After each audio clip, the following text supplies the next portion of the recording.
Now, buying your first home is more than just finding the one that has the nicest kitchen or the nicest backyard. First thing Pops told me was, Mitch, find your budget and stick to it. Sounds simple, right? But when you're touring homes and you start to imagine yourself living in that space, the budget seems to be a little bit less important.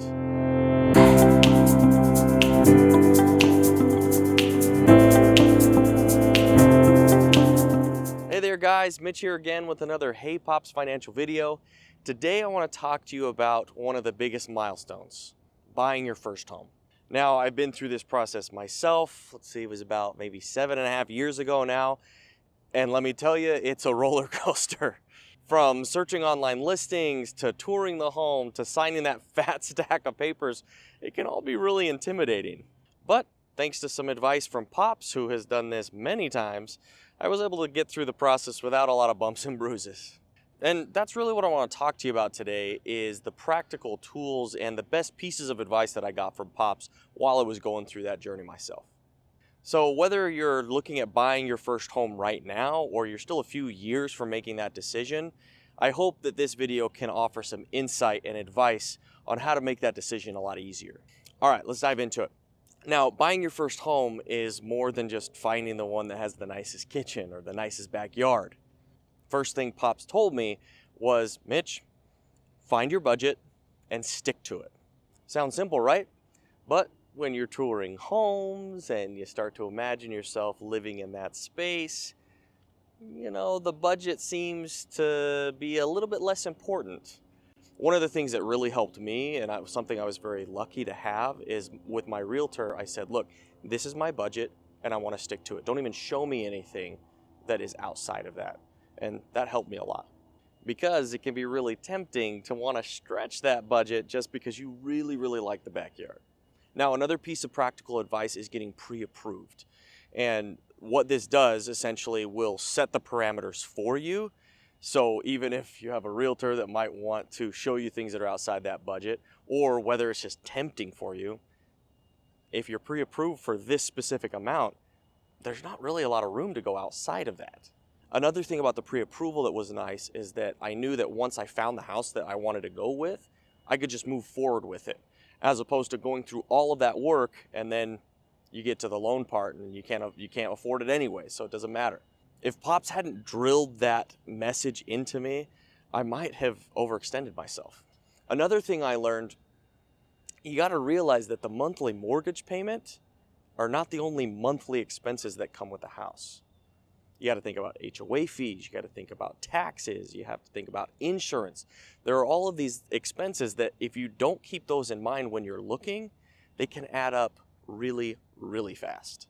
My advice, and probably the advice of my Pops, is take the time to sit down and make a list of all of those monthly expenses that you might see, so that you know what you're getting into before you go into it.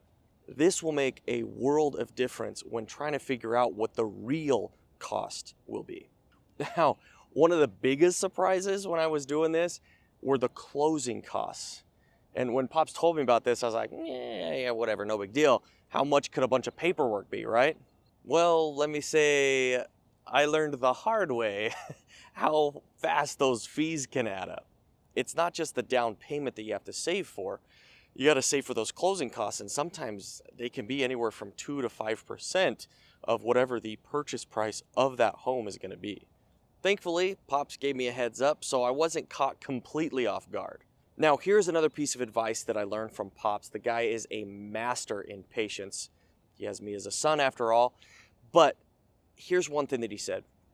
When it comes to buying your first home, it is okay to take your time. This is a big decision, and you don't want to rush into it or go into it blindly. One of the things that Pops is really good at, and one of the things that he told me, is you don't want to get emotionally invested in the home until the deal is done. That way you're not making these snap decisions just based off of being really, really excited. You have to take into account all of the little pieces so that it's going to be the best decision for you. One of the things he told me is that this is one of the biggest financial decisions that I'm ever going to make in my life, and you really don't just want to do it half-cocked. And when you're emotionally attached to it and it might not go through, it can be a huge disappointment. Having Pops be there for me as a steady voice while I'm going through this process was a huge value to me and really just kept me grounded through this process. And that's something that I'd recommend to anyone. Having somebody like that can help guide you through this process. Now, it doesn't have to be your dad. It can be a mentor, it can be a friend or a real estate agent that you trust. Having that steady hand is invaluable. So here are the main piece of advice that I have for the first-time home buyers. 1, know your budget and stick to it. 2, figure out all of the monthly costs, not just the monthly mortgage payment.